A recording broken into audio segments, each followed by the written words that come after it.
Sir normally पुराने time में लोग अपने घर के मेन गेट को ना काफी सजावट के साथ करते थे। जी। तो उसका क्या आज भी रखते हैं, आज भी रखते हैं जी। तो उसका क्या महत्व है? देखिए, मेन गेट जो मुख्य द्वार है उसका वास्तु में बहुत जबरदस्त प्रभाव है। घर में सबसे आने वाली पहली ऊर्जा, नेगेटिव या पॉजिटिव कुछ भी हो सकती है, वो मुख्य द्वार के माध्यम से ही घर में प्रवेश करती है। आप अपने घर में प्रवेश करेंगे तो आप मुख्य द्वार से ही प्रवेश करेंगे जी, बिल्कुल। कोई और एंट्री तो नहीं होगी। जैसे हम आ रहे हैं ऐसे ही ऊर्जाएं अलाइन होके आ रही हैं। मुख्य द्वार की बात करें तो मैं आपको लेके जाना चाहूंगा हिंदुस्तान में, राजस्थान में, या आप बिहार भी कह सकते हैं, बल्कि मुझे थोड़ा सा राजस्थानी जो आर्किटेक्चर थोड़ा ज्यादा पसंद है। वहां पे अगर आप देखें तो मुख्य द्वारों पे बहुत ज्यादा कार्विंग्स की जाती है, आज भी की जाती है जी। एक बिहार की बहुत प्रसिद्ध शैली है मधुबनी शैली, जिसमें कि हम बेल और लाइक उस तरह की मतलब पेंटिंग्स हम लोग मिट्टी पे हम लोग करते हैं, मधुबनी पेंटिंग से बोलते हैं। वो घर की सजावट में बहुत उपयोग होती थी।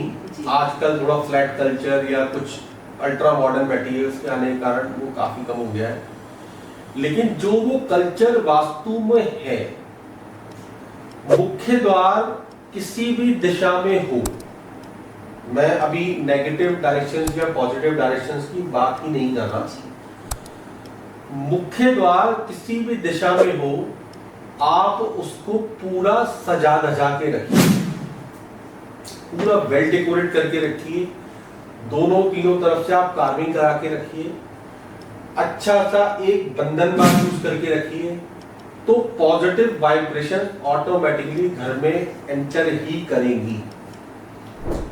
इसमें आपने अगर पुराने राजस्थानी आर्किटेक्चर का, जैसे मैंने आपसे कहा, पुराने जो आपने घर में देखे होंगे उसमें नीचे एक दहलीज लगी रहती थी जी, जी। जो आजकल बिल्कुल खत्म हो गई है। जब वो दहलीज होती थी तो हम इसीलिए उसका नाम हमने चौखट रखा, क्योंकि उसके 4 पैर होते थे, इसलिए वो चौखट कहा गया। आज की डेट में वो 3 पाए हो गए हैं, 2 वर्टिकल मेंबर्स हैं, एक हॉरिजॉन्टल मेंबर है। अब वो त्रिकुट की फॉर्म है, दैट इज नॉट चौखट।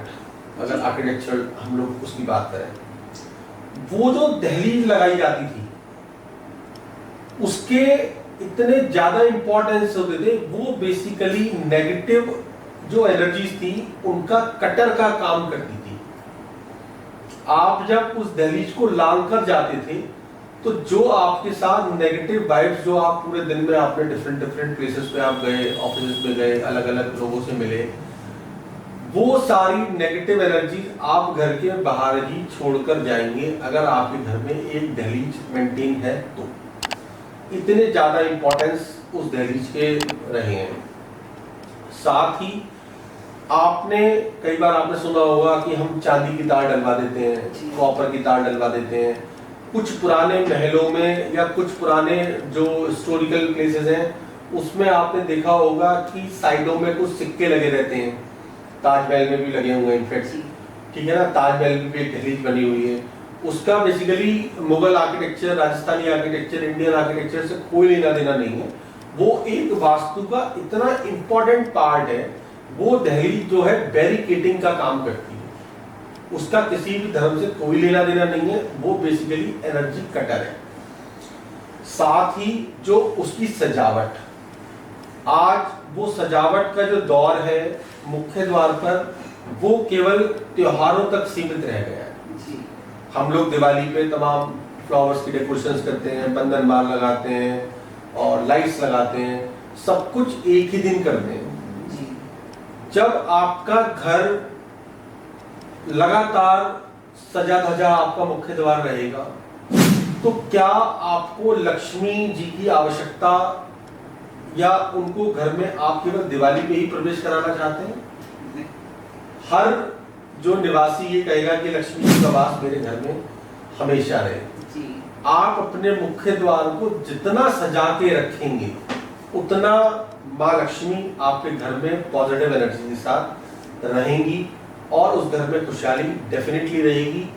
ये है मुख्य द्वार के इंपॉर्टेंस।